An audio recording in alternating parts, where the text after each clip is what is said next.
Hi friends, welcome to లల్లీ పుది magic YouTube channel. ఈరోజు నేను సింపుల్గా మటన్ బిర్యానీ ఎలా చేసుకోవాలని నేర్పిస్తాను. మటన్ బిర్యానీ చెప్పాలంటే అంత కష్టమేం కాదండి, చాలా సింపుల్గా చేసుకునే పద్ధతి నేర్పిస్తాను. ఒక్కొక్కటి చూడండి. ఫస్ట్ ఇందులో మటన్ నేను 1/2 kg మటన్ తీసుకున్నానండి. దీనికి కొంచెం అల్లం వెల్లుల్లి పేస్ట్ వేసాను, 1 స్పూన్ కారం వేస్తున్నాను,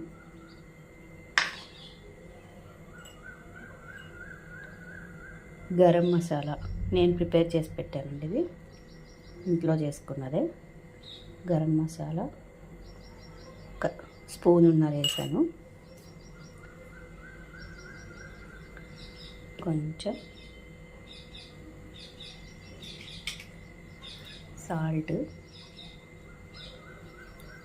కొద్దిగా సాల్ట్ వేస్తున్నానండి లైట్గా. కావాలంటే మనం మళ్ళీ దీన్ని చేసుకుంటాం, ఇది మ్యారినేషన్ కోసం చెప్తున్నాను. కొంచెం నిమ్మకాయ,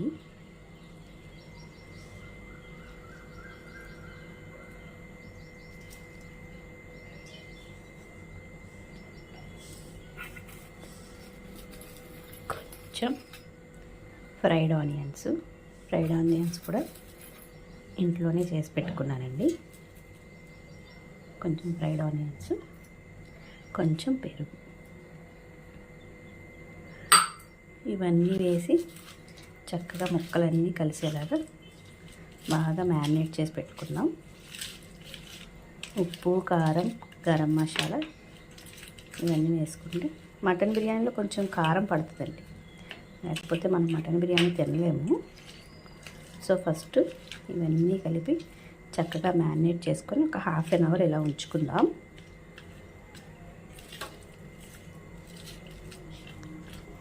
ఓకే, నెక్స్ట్ ఏం చేయాలో చెప్తాను. ఇప్పుడు స్టవ్ మీద కడాయి పెట్టేసుకుందామండి. స్టవ్ మీద కడాయి పెట్టేసుకుని దీంట్లో 1 టేబుల్ స్పూన్ నెయ్యి వేసుకుందాం. మేము నెయ్యి ఇంట్లోనే చేసుకుంటానండి, ఒకసారి అది కూడా పెడతాను మీకు ఎప్పుడైనా. నేను నెయ్యి ఇంట్లోనే చేసుకుని వేసుకుంటాను అన్నమాట.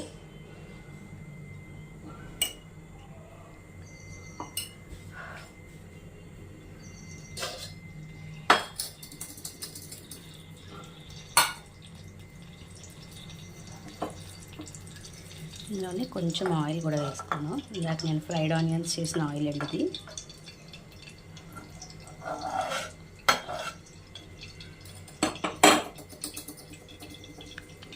ఇప్పుడు దీంట్లో 4 లవంగాలు,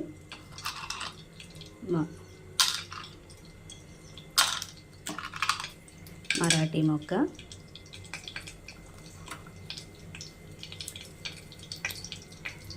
అనాస పువ్వు ఇలా చేసేస్తున్నానండి. అనాస పువ్వు, జాపత్రి,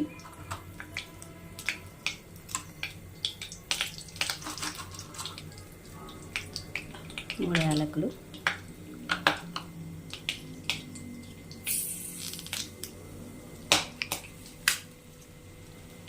కొంచెం దాల్చిన చెక్క, 2 బిర్యానీ ఆకులు. ఓకేనండి, అవి వేసుకొని శుభ్రంగా కలిగి 1 2 నిమిషాలు వాటిని వేగనివ్వాలి. వేగనిచ్చిన తర్వాత ఇప్పుడు ఇందులోనే నేను ఉల్లిపాయ, పచ్చిమిర్చి, 2 ఉల్లిపాయలు, 4 పచ్చిమిర్చి కట్ చేసి పెట్టుకున్నానండి, అవి ఇందులో వేసేద్దాం.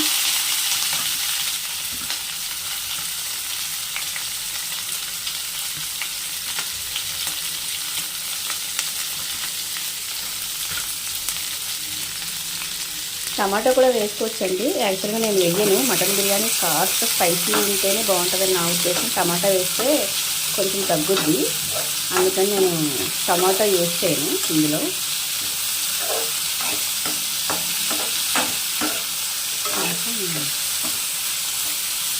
ఆనియన్స్ కూడా కొంచెం ఫ్రై అయిపోవాలండి బాగా. ఇది నా బిర్యానీ సామాన్లు బౌల్ నేను ఇలా సెట్ చేసి పెట్టుకున్నాను. మళ్ళీ రైస్ తీసి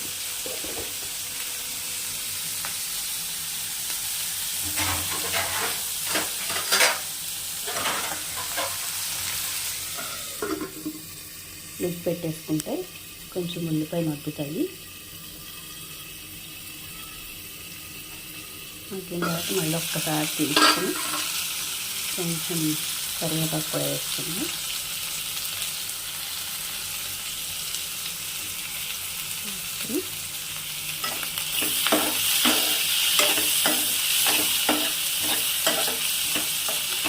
నేను ఈ వీడియో ఎందుకు చేస్తున్నానంటే యాక్చువల్గా నేను వంటలు చేద్దామని అనుకోలేదు. మా ఆడపడుచు బెంగళూరులో ఉంటారండి తను పొద్దున వంటలు బాగా చేస్తావు కదా, అవి కూడా చెయ్యి, యూట్యూబ్ స్టార్ట్ చేసినప్పుడు అవి కూడా చెయ్యు అనేసరి నాకు తను చెప్పి చేస్తుంది నాతో. థ్యాంక్ యూ విజు చెప్పినందుకు.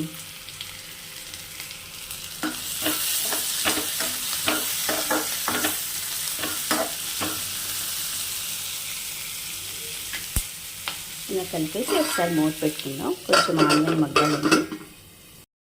ఇప్పుడు మూత తీసి చూద్దాం. ఆనియన్ మగ్గింది. ఓకే, ఆనియన్ ఫ్రై అయిందండి బాగానే. చాలు, ఇలా ఫ్రై చేసుకున్న తర్వాత ఆల్రెడీ మన ఫ్రైడ్ ఆనియన్స్ ఉన్నాయి కదా, అందుకని అంతకన్నా ఎక్కువ అవ్వాల్సిన పని లేదు. ఇప్పుడు దీంట్లో మనం ముందుగా మ్యారినేట్ చేసి పెట్టుకున్న మటన్ ఉంది కదా, ఈ మటన్ అంతా ఇందులో వేసేయాలి.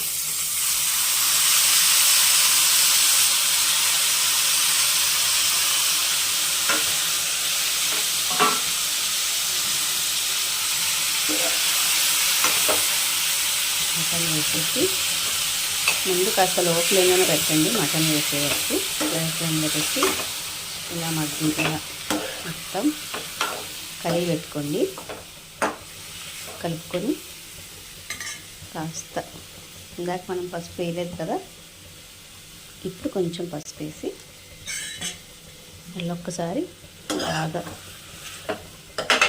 కలుపుకొని దగ్గరికి కాస్త ముక్క ఉడికే వరకు కొంచెం మూత పెట్టేసుకొని మనం ఇప్పుడు వాటర్ వస్తుంది కదా మటన్లోంచి, అలా వాటర్ వచ్చి ఆ మటన్ కొంచెం ఉడికే వరకు ఒక 2-3 మినిట్స్ మీడియం ఫ్లేమ్లో అలా ఉడికించండి. కడిగేసుకుంటున్నాను మొత్తం.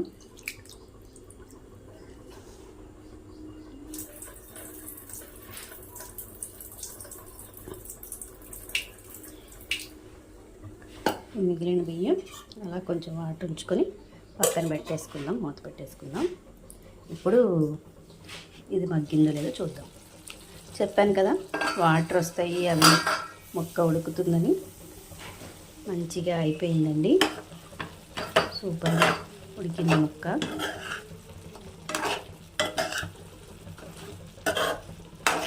ఇప్పుడు ఇది దగ్గరికి వస్తుంది కదండి, దీంట్లో కొంచెం వాటర్ వేసి ఉడికించుకుంటే ఆయిల్ పైకి తేరుతుంది కదా. ఇప్పుడు దీంట్లో కాస్త వాటర్ వేసుకొని ఉడికించుకుందాం.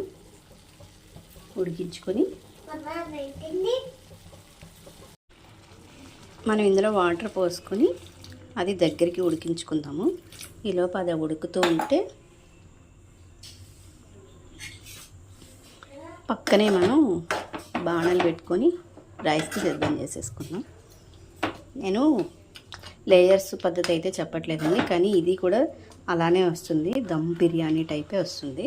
సో బాగుంటుందండి, మీరు ఈజీగా చేసుకోవడానికి ఉంటుందని చెప్తున్నాను నేను. ఇది మూత పెట్టేసుకుందాం. మటన్ కాస్త ఉడుకుద్ది మనం రైస్ ప్రిపేర్ చేసుకునే లోపల. ఇప్పుడు పక్క స్టవ్ మీద నేను స్టవ్ వెలిగించి వచ్చా. దాని మీద బాణలు పెట్టుకుందాం. పెట్టేసుకొని సూపర్గా ఆయిల్ వేసేసి, గీ చేస్తానని చెప్పాను కదా, చేసిన గీ అండి ఫ్రెష్గా ఇందులో వేస్తాను. ఇప్పుడు ఒక 2 స్పూన్స్ గీ వేసాను.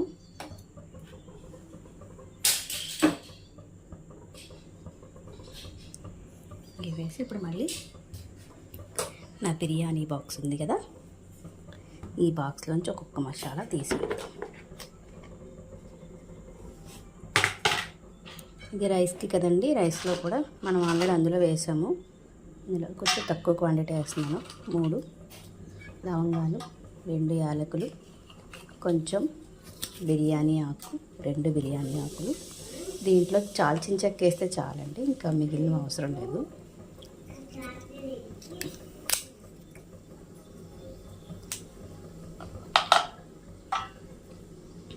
కొంచెం అనాస పువ్వు,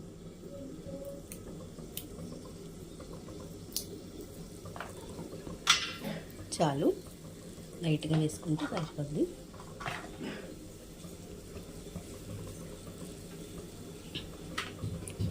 వేగిన తర్వాత చిన్నగా అల్లం వెల్లుల్లి పేస్ట్ వేస్తున్నామండి.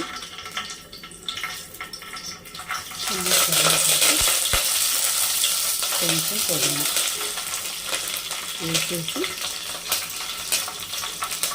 దీనికి మనం బిర్యానీకి మనం గ్లాసున్నర వేసుకున్నాం కదా రైస్, ఇప్పుడు 3 గ్లాసులు నీళ్ళు అయితే పోయాలి యాక్చువల్ రైస్ అయితే. కానీ నేను బాస్మతి రైస్ తీసుకున్నాను కాబట్టి ఒక అర గ్లాస్ తగ్గించి 2.5 గ్లాసులు నీళ్ళు పోస్తున్నానండి.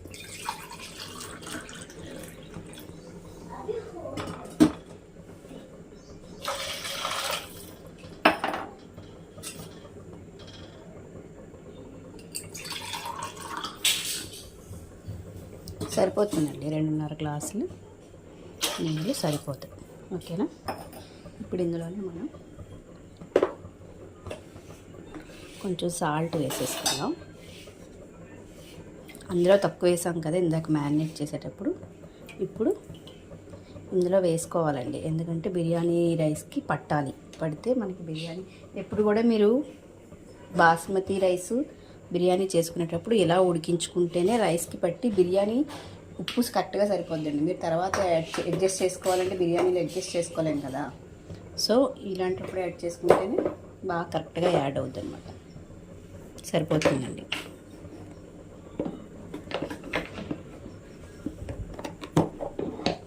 ఇప్పుడు ఇందులోనే కొంచెం కొత్తిమీర కూడా వేసేసుకొని అది అలా మరగనిద్దాం. ఇది కూడా కొంచెం వాటర్ బాయిల్ అయిన తర్వాత మనం రైస్ ఇందులో యాడ్ చేద్దాం. ఓకేనా? ఇది అలా వేసేసి వాటర్ వేసి మూత పెట్టేసుకుందాం. అది కొంచెం వాటర్ బాయిల్ అవుతుంది. బాయిల్ అవుతుంది. ఇప్పుడు పక్కనే ఇది తీసి చూద్దాం, మటన్ ఉడికిందో లేదో చూద్దాము. యా, ఉడికిందండి. కాస్త టేస్ట్ చూసి నేను ఉప్పు అన్నీ సరిపోతే టేస్ట్ చూసేసి కొంచెం కొత్తిమీర జల్లి ఇది కట్టేద్దామండి. ఇది స్టవ్ ఆఫ్ చేసేసుకోవచ్చు మనం, ఎందుకంటే అది రైస్ బాయిల్ అయిన తర్వాత మళ్ళీ దీంతో మనకు పని ఉంటుంది. మీకు ఎవరికైనా సరే ఇప్పుడు ఈ మార్జిన్లో నేను బిర్యానీలో గ్రేవ్ అవసరం లేదనుకుంటే మీరు దీన్ని, మీకు ఇక్కడే చిన్న టిప్ చెప్తానండి. ఇందులోనే కాస్త ఎక్కువ వాటర్ పోసుకుంటే ఇది జ్యూస్ ఉంది కదా, ఇది మీరు కొంచెం తీసుకుంటే షేర్వాలా యూస్ చేసుకోవచ్చండి బిర్యానీలోకి. నేనైతే ఇప్పుడు తీయట్లేదు, ఎందుకంటే తక్కువ క్వాంటిటీ చేస్తున్నాను కదా. ఎక్కువ క్వాంటిటీ అయితే మీకు ఇది జ్యూస్ బాగా వస్తుంది. ఇది మీరు అలా తీసుకొని ఉంచుకుంటే ప్రత్యేకించి షేర్వా చేసుకోవాల్సిన పని లేదండి. చాలా బాగుంటుంది బిర్యానీ మధ్యలో. ఇది అయిపోయింది, ఆ మాత్రం వాటర్గా ఉంటే బాగుంటుంది. ఇప్పుడు దీంట్లో కొత్తిమీర జల్లేసి స్టవ్ ఆఫ్ చేసి మూత పెట్టేస్తాను. ఇది అయిపోయిందండి. ఇప్పుడు మనం రైస్ బాయిల్ అయిందో లేదో చూద్దాము. వాటర్ బాయిల్ అయితే మనం రైస్ వేసేసుకోవడమేనండి. వాటర్ బాగా బాయిల్ అయ్యాయండి. ఇప్పుడు మనం సిమ్లో పెట్టేసుకొని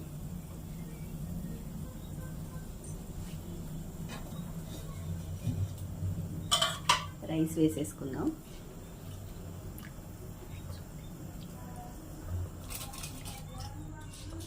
మనం వాటర్ కరెక్ట్గానే వేసేసుకున్నాం కాబట్టి ఇంకా అది ఉడుకుతుంది కాబట్టి మనం ఎక్కువ వాటర్ వేసుకోలేదు కదా ఎక్స్ట్రా. సో డ్రైన్ అవుట్ చేయాల్సిన పని లేదండి. రైస్ పూర్తిగా మగ్గించుకోవాలి. ఇప్పుడు మనం వేసేస్తున్నాను. ఇది లెస్ స్పైసీ కూడా వస్తుందండి. దీనికి మీకు బిర్యానీ ఘాటు రాదు, ఓన్లీ మటన్కే మనకి.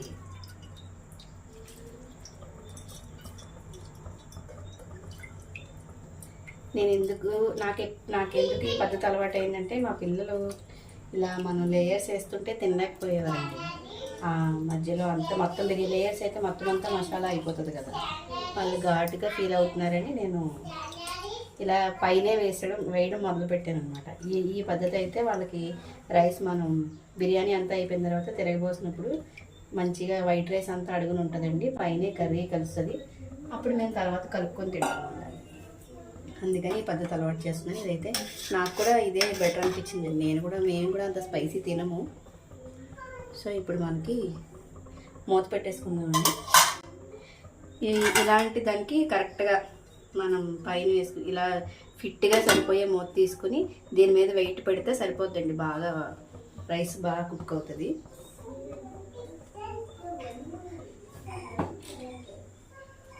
నేనైతే ఇది పెడతానమాట, మనం దంచుకుంటాం కదా. ఓకేనండి, ఇప్పుడు 10 నిమిషాలు మనం ఉడకనిద్దాం. ఇప్పుడు మూత తీసి చూద్దామండి. ఇలా ఇంకా ఆల్మోస్ట్ 80%, 70% దాకా కుక్ అయిపోయింది రైస్.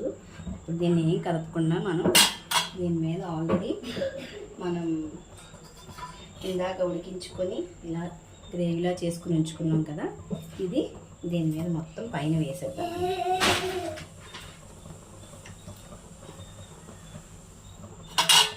పైన మొత్తం వేసేసి ఇలా అడ్జస్ట్ చేసేద్దాం పైన. ఓకేనా? ఇప్పుడు దీని మీద ఇవి ఇలా నిమ్మకాయలు ఇలా చిన్న చిన్న ముక్కలు కట్ చేసుకొని దీని మధ్యలో పెట్టుకొని రైస్లో బిర్యానీ అయిపోయిన తర్వాత రైస్లో తింటూ ఉంటే చాలా బాగుంటుందండి. ఇది ట్రై చేయండి. ఇలా యాక్చువల్గా ఇది నాకు తెలియదు, మా హస్బెండ్ చెప్పారనమాట. ఇలా పైన పెట్టేసుకోవాలి.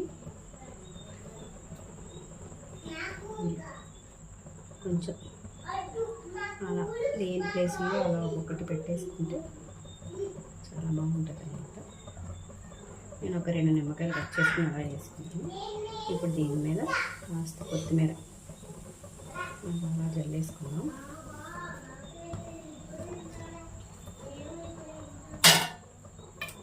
దీంట్లోనే ఫుడ్ కలర్ అండి.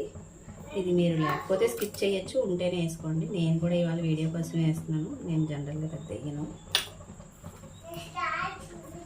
కొంచెం ఫ్రైడ్ ఆనియన్స్ తక్కువగా వేసుకుంటే బాగుంటుందండి.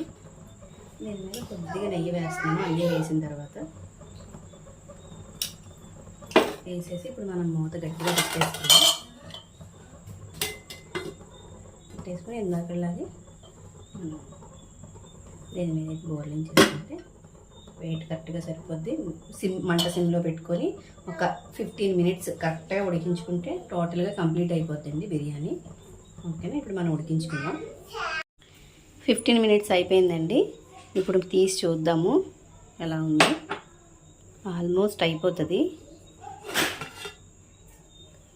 చూసారా? చెప్పాను కదా, పర్ఫెక్ట్గా అయిపోద్ది. స్టవ్ ఆఫ్ చేసేద్దాం. ఇప్పుడు నేను మీకు రైస్ చేసి చూపిస్తాను. అదేండి, పర్ఫెక్ట్గా మీకు పొడి పొడిలాడుతూ మటన్ బిర్యానీ రెడీ. ఓకేనా? రండి టేస్ట్ చేద్దాం. నేను రైతా కూడా చేసి ఉంచాను. రైతా ఆనియన్తో కలిసి టేస్ట్ చేద్దాం. చూసారు కదా ఫ్రెండ్స్, నచ్చిందా? నచ్చితే ట్రై చేయండి. ట్రై చేసి నాకు కామెంట్లో చెప్పండి. నచ్చితే లైక్ చేయండి, షేర్ చేయండి, సబ్స్క్రైబ్ చేయండి. Thank you. Hi friends, biryani చేశాను కదా, ఇప్పుడు ఇది ఎలా ఉందో తెలుసుకుందాము. నేను మా ఫ్రెండ్ దగ్గరికి వచ్చాను, లలిత దగ్గరికి. కమాన్. హాయ్ లలి. హాయ్. ఏం స్పెషల్? మటన్ బిర్యానీ చేశాను. మటన్ బిర్యానీ ఎలా ఉందో చెప్పు. ఓకే. మన యూట్యూబ్ వ్యూవర్స్కి కూడా చెప్తాం. ఓకేనా?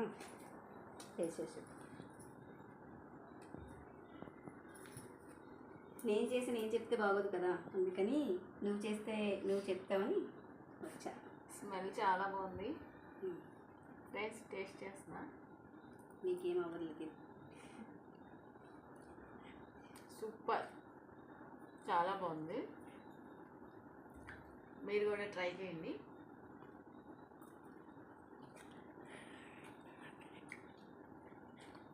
చాలా బాగుంది ఫ్రెండ్స్, మీరు కూడా ట్రై చేయండి. నేనైతే మొత్తం ఫినిష్ చేసేస్తా.